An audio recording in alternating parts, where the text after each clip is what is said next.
আমার বাংলার শুরুতেই ভোটের খবরে তো নজর রাখতেই হবে, কারণ প্রচার জমজমাট। আর উত্তরবঙ্গের কথা যদি বলতে হয় তাহলে উত্তর শক্ত ঘাঁটি বিজেপি।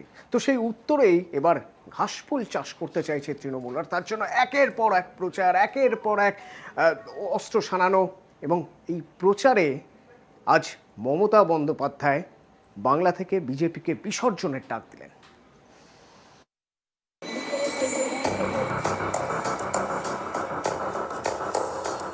একটা কিছু দেবে না, ভোট নিয়ে চলে যাবে। কেন ভোট দেন ওদের? কেন দেন? কি অপরাধ করলো তৃণমূল কংগ্রেস যে ডাবগ্রাম, ফুলবাড়ি এবং উত্তরবঙ্গ বারবার আপনারা বিজেপিকে কেন ভোট দেবেন? কাজ করব আমরা, আর ওরা শুধু একটা ধর্মের নামে স্লোগান দেবে, তাতে আপনার পেট ভরবে তো?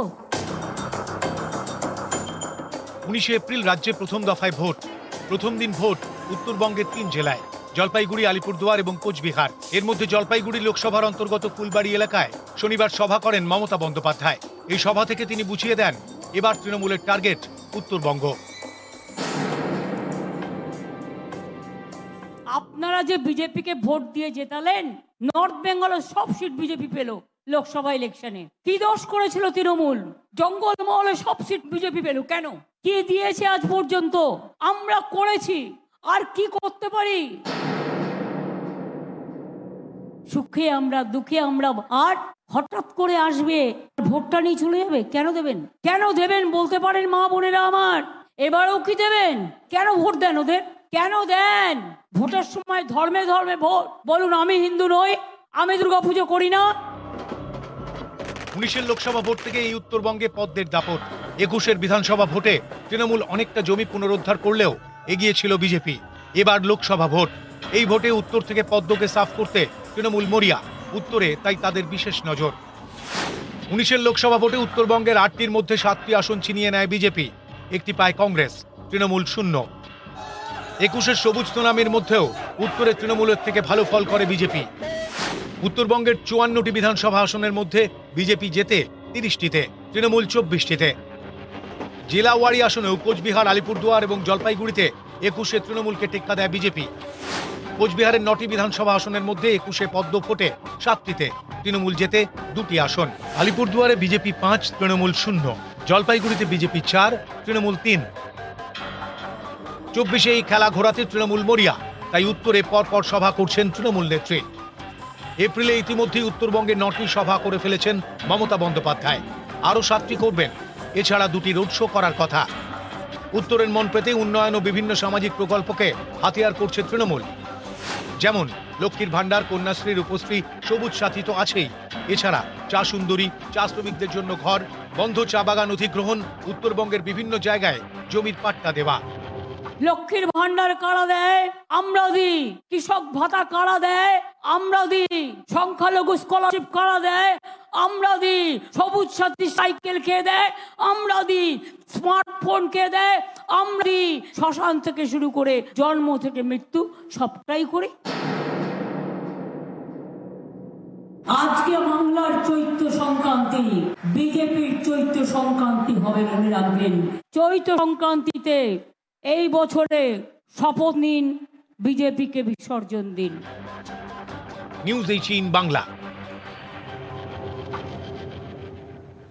এই যে উত্তরে লাগাতার প্রচার তৃণমূলের, সুকান্ত মজুমদারের দাবি আসলে উত্তরে তৃণমূল ভোট পাবে না, তাই ভোট চাইতে হচ্ছে। পাল্টা অবশ্য কুণাল ঘোষের বক্তব্য যে বিভ্রান্ত মানুষ বিজেপিকে ভোট দিয়েছিল, সেই বিভ্রান্তি কাটাতে মমতা বন্দ্যোপাধ্যায় ভোট চাইছেন। মুখ্যমন্ত্রী ভয় পেয়েছেন, বোঝাই যাচ্ছে যে মুখ্যমন্ত্রীও আন্দাজ পেয়ে গেছেন যে মানুষ বিজেপিকে ভোট দেওয়ার জন্য উতলা হয়ে আছে। এবং অলরেডি আপনারা দেখেছেন বিভিন্ন চ্যানেলের সমীক্ষায়, এমনকি বাংলার চ্যানেলের সমীক্ষাতে দেখাচ্ছে যে 20খানা সিট বিজেপি পেতে চলেছে। আগামী দিনে এটা আরও বাড়বে বলে আমার বিশ্বাস। মমতা বন্দ্যোপাধ্যায় হচ্ছে শীত গ্রীষ্ম বর্ষা, মমতা বন্দ্যোপাধ্যায় ভরসা। আর বিজেপির এই সর্বভারতীয় নেতারা হচ্ছে 21-এ দেখা গেছিল, 21-এর পর শুধু সিবিআই, ইডি, এনআইএ পাঠিয়েছে, টাকাটাও পাঠায়নি। ভোটের আগে নিজেরা আসছেন। কিছু মানুষ অতীতে ভুল বুঝে বিজেপিকে ভোট দিয়েছিলেন, তারা যাতে বিভ্রান্তি কেটে যায়, উন্নয়নটা সাড়া দেন, মানুষ তৃণমূলের দিকে থাকেন, বিজেপির বিপদটা বুঝতে পারেন, সেটাই মুখ্যমন্ত্রী মনে করিয়ে দিয়েছেন। উত্তরের ভোটে ফ্যাক্টর কি হবে? চা বলয় যদি একটা ফ্যাক্টর হয়ে থাকে, রাজবংশী ভোট একটা বড় ফ্যাক্টর, যে কথা ভেবে বিজেপি অনেক আগেই রাজবংশী নেতা অনন্ত মহারাজ তাকে রাজ্যসভার সাংসদ করে পাঠিয়েছে। তো রাজবংশী ভোট কাদের দিকে যাবে, রাজবংশী ভোট টানার জন্য কারা কি কি করতে পারে, যদি আজকের কথাই বলা যায়, আজ অভিষেক বন্দ্যোপাধ্যায় বৈঠক করেছেন রাজবংশী নেতাদের সঙ্গে। অত্যন্ত গুরুত্বপূর্ণ আজকের এই বৈঠক, কারণ প্রথম দফায় যে 3 জায়গায় ভোট, সেখানে রাজবংশী ভোট বড় ফ্যাক্টর। তো আজকের এই বৈঠক থেকে প্রতিনিধি আবির আমার সঙ্গে রয়েছেন, সরাসরি একটু জানতে চাইবো কি মনে হয় আজকের এই বৈঠকে ঠিক কোন কোন বিষয়ে কথা হয়েছে, কোন কোন বিষয়ে কথা গুরুত্ব পেয়েছে, যার প্রতিফলন হতে পারে ভোট ব্যাংকে।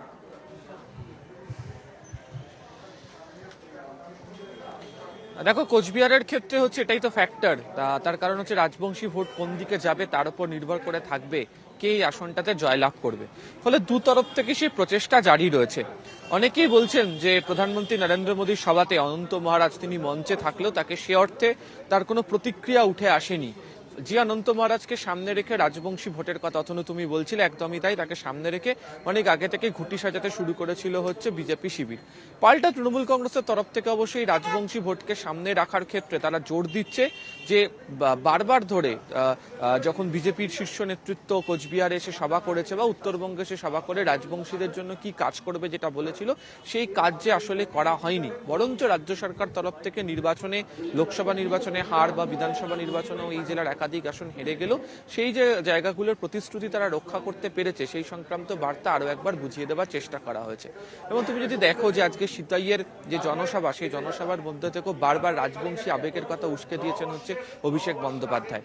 ফলে সব মিলিয়ে হচ্ছে রাজবংশী কমিউনিটিদের পাশে যে সরকার রয়েছে, তৃণমূল কংগ্রেস রয়েছে, এবং নিয়োগ প্রক্রিয়া থেকে শুরু করে অর্থাৎ নারায়ণী সেনা বা ব্যাটালিয়ন তৈরি করা থেকে শুরু করে স্কুলের শিক্ষকতার বিষয়, পড়ানোর ক্ষেত্রে অগ্রাধিকার, ভাষার ক্ষেত্রে একাডেমি তৈরি করা, এই বিষয়ে যাতে বিভিন্ন জায়গাতে অন্তত শেষ লপ্তের প্রচারে বারবার গিয়ে তাদের মধ্যে বলতে পারা যায়, সেই বার্তাটাই এই দিনকে অভিষেক বন্দ্যোপাধ্যায় তার বৈঠক থেকে দেওয়ার চেষ্টা করেছেন। ধন্যবাদ আবির। এবং তারপরে যখন দেখা গেল অভিষেক বন্দ্যোপাধ্যায় আজ প্রচার করলেন সিতাইয়ে জগদীশ চন্দ্র বর্মা বসুনিয়ার জন্য, সেই প্রচারেও দেখা গেল তিনি বার্তা দিচ্ছেন রাজবংশী।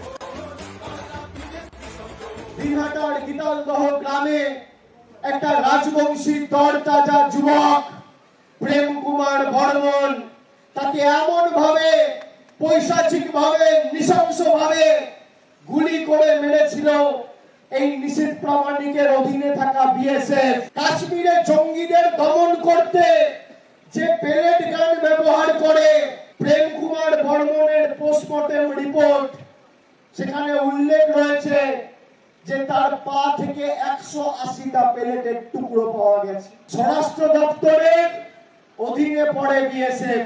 মন্ত্রীর নাম কি? অমিত শাহ। একটা চিঠি লিখে অমিত শাহকে বলেছে যে আমার রাজবংশী ভাইদের উপর তোমার অধীনে আমার অধীনে থাকা বিএসএফ অত্যাচার করছে। একটা অভিযোগ জানিয়েছে, একবার প্রতিবাদ করেছে, উত্তর হচ্ছে না। তো আজই উত্তরবঙ্গ থেকে ফিরেছেন এদিকে মমতা বন্দ্যোপাধ্যায়, এবং সরাসরি একটা ছবি দেখাই আপনাদের, নকিলেশ্বর মন্দির, যে মন্দিরে পুজো দিচ্ছেন মমতা বন্দ্যোপাধ্যায়, এবং তারপর কালীঘাটের মন্দিরেও তিনি পুজো দেবেন। প্রতি বছরই বছরের শেষ দিন তিনি এভাবেই পুজো দেন।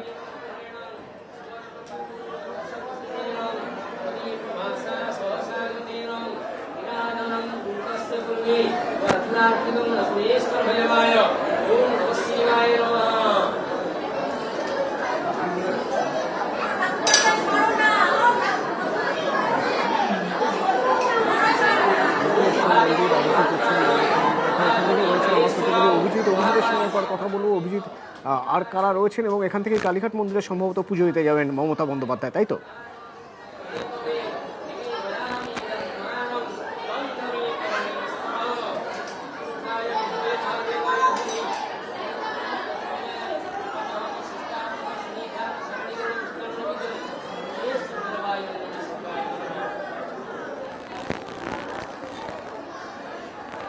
অভিজিতের সঙ্গে কথা বলছিলাম আমরা। অভিজিৎ, আমরা দেখছি নকুলেশ্বর মন্দিরে পুজো করলেন, আরতি করলেন, পুজো দিলেন মমতা বন্দ্যোপাধ্যায়, এবং এরপরেই ঠিক যেভাবে বছর গোটা রাজ্যের মানুষ কেন গোটা দেশের মানুষের মঙ্গল কামনায় প্রত্যেকের যেন আগামী দিন শুভ হয়, তার জন্যই তিনি এই প্রার্থনা করেন। এবং আজও তার ব্যতিক্রম হয়নি। মমতা বন্দ্যোপাধ্যায় কিছুক্ষণ আগেই এই কালীঘাট নকুলেশ্বর মন্দিরে এসেছেন এবং সেখানে তিনি পুজো দিয়েছেন, আরতি করেছেন এবং এরপর তিনি সরাসরি কালীঘাট মন্দিরে আসবেন। আমরা সরাসরি সেই ছবি দেখছি। ধন্যবাদ অভিজিৎ। প্রচার, সেই প্রচারের একটা অন্যতম গুরুত্বপূর্ণ জায়গা হলো নির্বাচনী ইস্তেহার। তো তৃণমূলের নির্বাচনী ইস্তেহারে কি থাকবে কিন্তু সেই কেন্দ্রের বিরুদ্ধে বঞ্চনার অস্ত্রেই শান দেওয়া হবে এই ইস্তেহারে।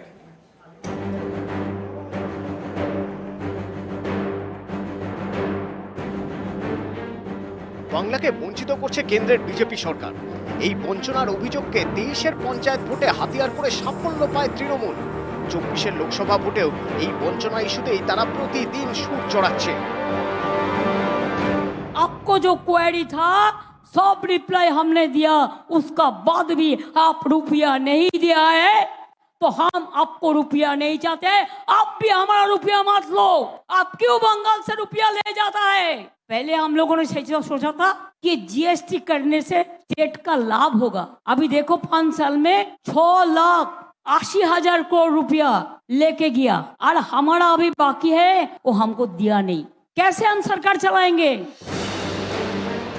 কেন্দ্রের বিরুদ্ধে এই বঞ্চনার অভিযোগকে ইস্তেহারেও বাড়তি গুরুত্ব দিচ্ছে তৃণমূল। সূত্রের খবর, 100 দিনের কাজ এবং আবাসের টাকা বন্ধ করিয়ে দিয়ে বাংলাকে ভাতে মারার চেষ্টা করছে মোদী সরকার।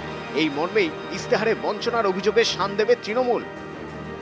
ওপেন বলেছে ওরা 100 দিনের টাকা দেবে না, আবাস যোজনার টাকা দেবে না, বাংলা কারো কাছে ভিক্ষে চায় না।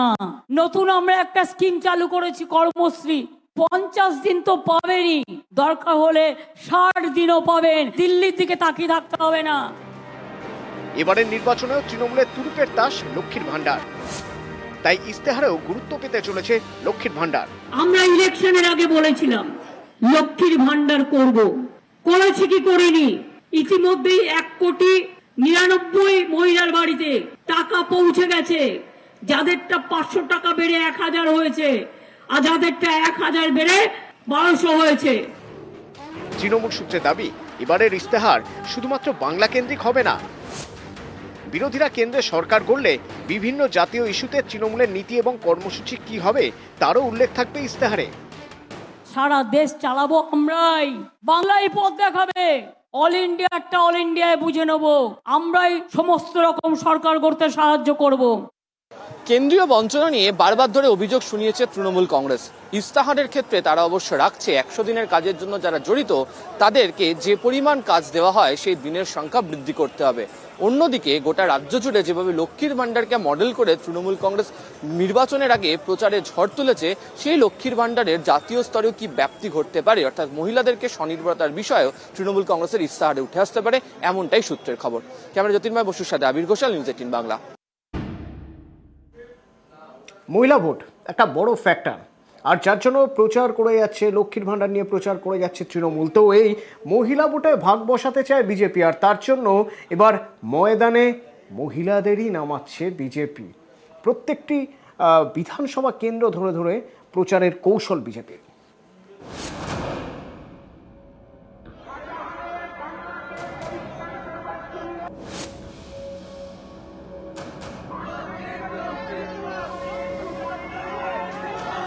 সাম্প্রতিক সব ভোটেই মহিলাদের বড় অংশের সমর্থন গিয়েছে তৃণমূলের দিকে। সামনে এবার লোকসভা ভোট, এই ভোটে মহিলাদের মন পেতে মরিয়া বিজেপিও। মহিলা মন পেতে তারা ময়দানে নামাচ্ছেন মহিলাদেরই, এ বিষয়ে নির্দেশ গিয়েছে জেলায় জেলায়। বিজেপি নেতৃত্বের নির্দেশ, বিধানসভা কেন্দ্র ভিত্তিক মহিলা ব্রিগেড তৈরি করতে হবে, এলাকা ভিত্তিক মহিলা সম্মেলন করতে হবে, লোকসভা কেন্দ্র ধরে ধরে পাড়া বৈঠক করবেন মহিলারা, বিভিন্ন ক্ষেত্রে প্রতিষ্ঠিত মহিলাদের কাছে পৌঁছতে হবে এবং ভোটার তালিকা খতিয়ে দেখে অবশ্যই সব মহিলা ভোটারের কাছে যেতে হবে। যেসব মহিলারা কেন্দ্রীয় সরকারের প্রকল্পের সুবিধা পেয়েছেন তাদের প্রচারে আনার চেষ্টা করতে হবে। আমরা বিভিন্ন সম্মেলনের মাধ্যমে, বিভিন্ন মোদিজির প্রকল্পের মাধ্যমে আমরা মানুষের কাছে পৌঁছাবো। সেলফ হেল্প গ্রুপ যারা আছে, বিভিন্ন লাভার্থী যারা আছে, যারা আমাদের কেন্দ্রের লাভ পেয়েছেন তাদের কাছে আমরা পৌঁছাবো। এবং এই মহিলাদের নিয়েই আমরা প্রত্যেক বিধানসভা ধরে ধরে সম্মেলন করব। এ রাজ্যে মহিলা ভোট বড় ফ্যাক্টর। মহিলা ভোট যাদের দিকে তাদেরই বাজিমাত। বাংলা এবার মোট ভোটার 7,59,19,891। মহিলা ভোটার 3,73,48,511, অর্থাৎ প্রায় 49% ভোটারই মহিলা। এই মহিলা ভোট 24-এও ধরে রাখতে তৃণমূল মরিয়া। মহিলা মন জয়ে তৃণমূল আস্থা রাখছে লক্ষ্মীর ভান্ডারের মতো প্রকল্পে। পাল্টা বিজেপি হাতিয়ার করছে সন্দেশখালীর মতো ইস্যু। সন্দেশখালীর আন্দোলনকারী মহিলা রেখা পাত্রকে তারা প্রার্থীও করেছে। রেখাকে ফোন করেছেন খোদ প্রধানমন্ত্রী। जी नमस्कार, आप बंगाल की विपरीत राजनीतिक परिस्थितियों में प्रचार कर रही है। বারবার এ রাজ্যে প্রচারে এসে সন্দেশখালী নিয়ে সুর চড়িয়ে মহিলা মন ছুঁতে চাইছেন মোদী। বাংলাতে সন্দেশখালীর ঝড় উঠবে। মহিলাদের মন জয় এবার মহিলাদের ময়দানে নামাচ্ছে বিজেপি। নিউজ 18 বাংলা। ভোট যত এগিয়ে আসছে তত প্রচারের পারদ চড়ছে, এদিকে গরমও বাড়ছে, আর প্রচারেও মাঝে মধ্যে দেখা যাচ্ছে উত্তেজনার ছবি। প্রার্থীও উত্তেজিত হয়ে পড়ছেন, যেমন বহরমপুর। অধীর রঞ্জন চৌধুরী প্রচারে বেরিয়েছিলেন। একদিকে গো ব্যাক স্লোগান, আবার একসময় দেখা গেল অধীর রঞ্জন চৌধুরী মারমুখী হয়ে তেড়ে গেলেন, ধাক্কা মারলেন।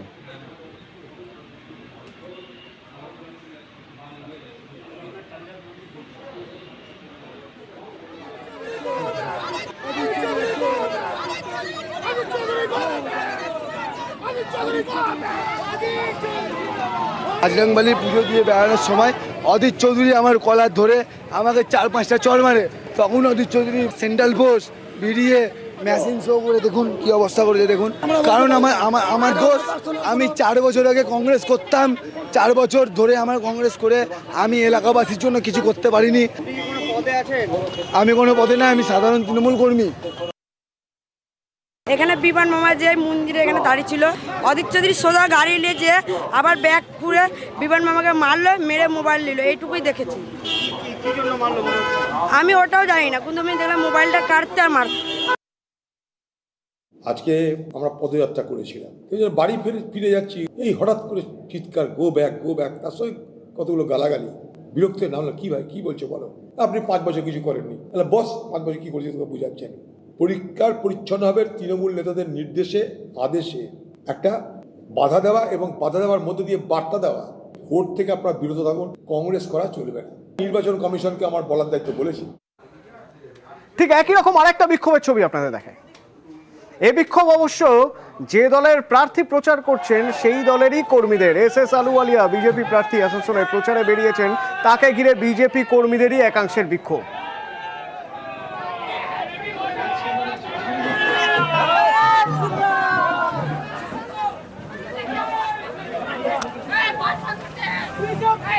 गाय का तस्करी का जो पैसा खाता है उसको लेकर घूम रहे हैं। कोई हिंदू यहाँ से वोट नहीं देगा, ठीक है ना। पूरा वोट माइनस हो रहा है, हम ये बोले हैं। और अगर हम अभी चाहते प्रमाण दे देते वो गाय का पैसा खाता है विधायक यहाँ का। आने वाला विधानसभा से पहले इसको हम यहाँ पर पर्दा पास करेंगे कि यहाँ का विधायक गाय का पैसा खाता है। नरेंद्र मोदी जी, अमित शाह जी और नड्डा जी নিজে করলেন, ঘোষণা করলেন যে SS আলুওয়ালিয়া এখানকার প্রতিনিধি হিসাবে নির্বাচন লড়বে।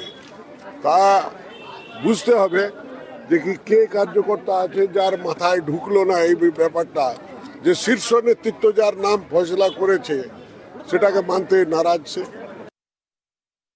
ওদিকে আবার পাহাড়ে বিজেপি বিধায়ক বিষ্ণুপ্রসাদ শর্মা নির্দল প্রার্থী হয়ে এবার দাঁড়িয়েছেন লোকসভা ভোটে, এবং তার রক্ষী তুলে নেওয়া হয়েছে। তার জন্য যে নিরাপত্তা রক্ষী ছিল সেই রক্ষী তুলে নেওয়া হয়েছে। এবার তিনি অভিযোগ করছেন তিনি ভোটে দাঁড়িয়েছেন বলেই তার রক্ষী তুলে নেওয়া হয়েছে। এবার তিনি আশঙ্কা করছেন যে সেক্ষেত্রে তার ক্ষতি হতে পারে, রক্ষী তুলে নিলে তার উপর হামলা হতে পারে।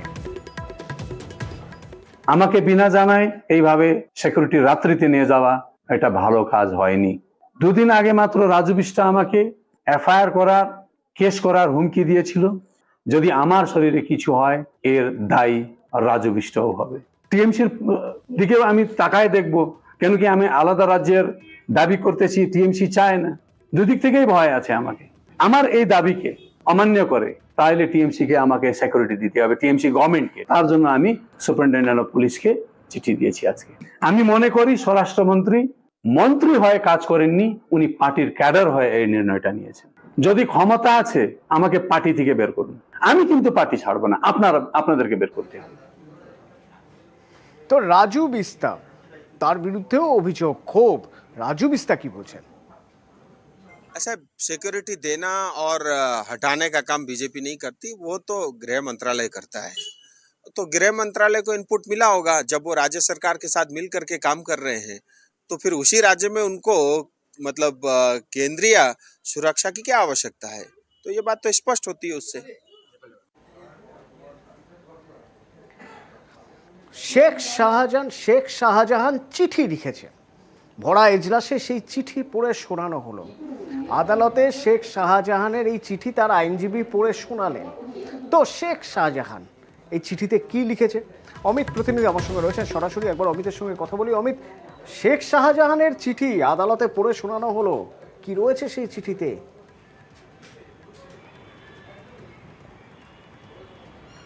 একেবারে দেখো, আজকে শেখ শাহজাহানের আজকে ইডি হেফাজত শেষ হওয়ার পরে আজকে ব্যাংশাল কোর্টে তাকে পেশ করা হয়েছিল। সেখানেই একটি চিঠিকে ঘিরে বিতর্ক হয়। হঠাৎই শুনানি পর্বের একদম শেষ পর্যায়ে এসে শাহজাহানের যিনি আইনজীবী জাকির হোসেন, তিনি একটি চিঠি আদালতের সামনে আনেন, বলে এটি শেখ শাহজাহানের চিঠি। তারা শেখ শাহজাহানকে তিনি সিগনেচার করিয়ে আদালতে জমা দিতে চান। কি আছে চিঠিতে, হ্যাঁ, এই বিষয়ে কিন্তু বিতর্কের সূত্রপাত হয়। সেই চিঠিতে স্পষ্টত ইডির বিরুদ্ধে অভিযোগ আনা হয়েছে। সেখানে কি লেখা রয়েছে? সেখানে স্পষ্টত বলা হয়েছে যে ইডি হেফাজতে থাকাকালীন শেখ শাহজাহানের বক্তব্য অনুযায়ী চিঠির বয়ান যেটা হচ্ছে যে আমাকে দিয়ে মিথ্যা বয়ান রেকর্ড করানো হয়েছে। চিঠিতে লেখা হয়েছে হুমকি দেওয়া হয়েছে এবং বয়ান না দিলে আমি আমার সহোদর এবং আমার আত্মীয়দের মাদক মামলায় জড়িয়ে দেওয়া হবে। অর্থাৎ এই চিঠিটি যখন তার আইনজীবী পড়ে শোনাচ্ছেন এজলাসে, তখনই ইডির তরফে আইনজীবী বিরোধিতা করেন এই চিঠি নিয়ে। কারণ তার ইডির আইনজীবীর বক্তব্য, এই চিঠিটি শেখ শাহজাহানের লেখা নয়, এটি ইডির শেখ শাহজাহানের লয়ারের বা আইনজীবীর তৈরি করা এই চিঠি, যেটি আদালতে শেখ শাহজাহানকে দিয়ে সিগনেচার করিয়ে আদালতে জমা দিতে চাইছেন। এবং তিনি এটাও বলেন যে যদি এই চিঠি গ্রহণ করা হয় তাহলে এতদিন পর্যন্ত শেখ শাহজাহান যে সমস্ত বয়ান দিয়ে এসছে সেই সমস্ত বয়ানের কোনো মানেই থাকবে না। আদালত যাতে এই চিঠি গ্রহণ না করে, কারণ এই চিঠিটি শেখ শাহজাহানের লেখা নয়। শেখ শাহজাহানের সঙ্গে কার্যত এই ঘটনাটি যখন ঘটছে সেই সময় আমরা দেখলাম এজলাসের মধ্যে ইডির যিনি আধিকারিক তদন্তকারী অফিসার ছিলেন, তিনি কিন্তু কার্যত রেগে গেলেন শেখ শাহজাহানের ওপর এবং তিনি একবার শোনা যাক শেখ শাহজাহানের আইনজীবী কি বলছেন এবং অপরপক্ষের আইনজীবী অর্থাৎ ইডির আইনজীবী তিনি বা কি বলছেন। পিটিশনের কন্ট্রাকশন এই হচ্ছে, খুব সহজ কথা, যেসব বয়ানগুলো হয়েছে সেগুলো আমার ভলেন্টারি স্টেটমেন্ট নয়, বাংলা বলতে পারবো না, এটা আমার নিজস্ব ইচ্ছায় স্বেচ্ছায় বয়ান। In the form of letter written by the learned advocate for the accused, they have placed on record one retraction petition. সেখানে ওরা বলতে চেয়েছে যে ওনার থেকে যা স্টেটমেন্ট নেওয়া হয়েছে সেগুলো সত্য নয়। সরাসরি একটি ছবি দেখায় আপনাদের কালীঘাট থেকে। সরাসরি মমতা বন্দ্যোপাধ্যায় কালীঘাটের মন্দিরে পুজো দিচ্ছেন। বছরের শেষ দিন, নববর্ষের শুভেচ্ছায় শুভ কামনায় পুজো দিচ্ছেন তিনি। এর আগে নকুলেশ্বর মন্দিরে কিছুক্ষণ আগে পুজো দিয়েছেন এবং এখন কালীঘাটের মন্দিরে।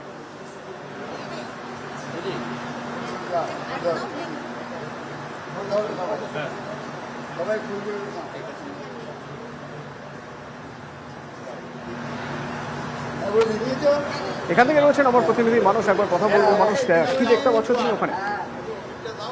দেখো, এই মুহূর্তে কালীঘাট মন্দিরের গর্ভগৃহে মা কালীকে পুজো দিচ্ছেন মুখ্যমন্ত্রী মমতা বন্দ্যোপাধ্যায়। সেখানে প্রার্থনা করছেন এবং প্রতি বছরই তিনি বর্ষবরণে এই সময়টা নববর্ষের শুরুতে আসেন এবং পুজো দেন এবং প্রার্থনা করেন। কিছুক্ষণ আগে আমরা দর্শকদের দেখালাম যে নকুলেশ্বর মন্দিরে তিনি গিয়েছিলেন, সেখানে তিনি পুজো দেন এবং প্রার্থনা করেন এবং সেখানে চারপাশে বহু ভক্ত অনুরাগীদের সঙ্গে বেরিয়ে যাওয়ার সময় কথাও বলেন। তারপরে মমতা বন্দ্যোপাধ্যায় চলে আসেন কালীঘাট মন্দিরে এবং কালীঘাট মন্দিরের দুপাশে অধীর আগ্রহ অপেক্ষা করছিলেন বহু মানুষ এবং ভক্তরা এবং সরাসরি তারা মমতা বন্দ্যোপাধ্যায়কে দেখতে পেয়ে হাত নাড়েন, মুখ্যমন্ত্রী নিজেও কিন্তু হাত নাড়েন তাদের দেখে এবং তারপর তিনি ধীরে ধীরে গর্ভগৃহের দিকে এগিয়ে যায়। এই মুহূর্তে আমরা যেই দৃশ্যটা দেখতে পাচ্ছি যে তিনি অঞ্জলি দিচ্ছেন মা কালীকে এবং গর্ভগৃহে রয়েছেন এবং অঞ্জলির প্রস্তুতি চলছেন। মা কালীকে অঞ্জলি দিয়ে তিনি সেখানে প্রার্থনা করবেন, সেই দৃশ্য আমরা দর্শকদের দেখানোর চেষ্টা করছি এবং তারপর তিনি আবার যেই গেট দিয়ে প্রবেশ করেছেন সেখানে আঁটুসাঁটু নিরাপত্তা রয়েছে, সেখান দিয়ে তিনি আবার বেরিয়ে যাবেন। ধন্যবাদ।